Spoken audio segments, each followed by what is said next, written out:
दोस्तों, क्या आप जानते हैं कि माली नुकसान सिर्फ जेब खाली नहीं करता बल्कि बाज़ औक़ात इंसान के दिल, दिमाग और असाब को भी हिला कर रख देता है। एक कारोबार डूब जाता है, नौकरी चली जाती है, ज़िंदगी भर की जमा पूंजी ख़त्म हो जाती है और फिर शुरू होता है एक ऐसा खामोश अज़ाब जिसे दुनिया अक्सर समझ ही नहीं पाती। कभी बेख्वाबी, कभी शदीद बेचैनी, हर वक्त दिल घबराना, उदासी, मायूसी और डिप्रेशन, दिल किसी काम में ना लगना, छोटी छोटी बात पर घबरा जाना और बाज़ औक़ात यही ज़हनी सदमा बरसों तक इंसान का पीछा नहीं छोड़ता।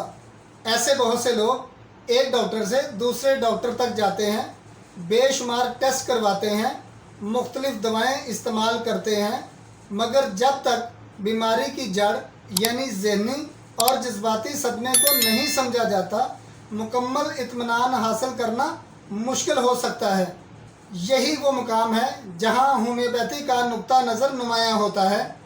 होम्योपैथी सिर्फ बीमारी को नहीं देखती बल्कि ये जानने की कोशिश करती है कि बीमारी कब शुरू हुई, किस वाक़े के बाद हुई और इसने मरीज़ के जहन, जज्बात और जिस्म पर क्या असरात डाले।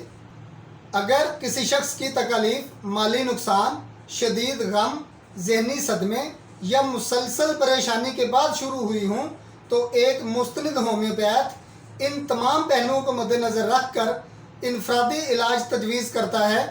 अगर आप या आपका कोई अजीज़ माली नुकसान के बाद बेख्वाबी, घबराहट, बेचैनी या ज़हनी सदमे का शिकार है तो खामोशी से ये बोझ ना उठाएं।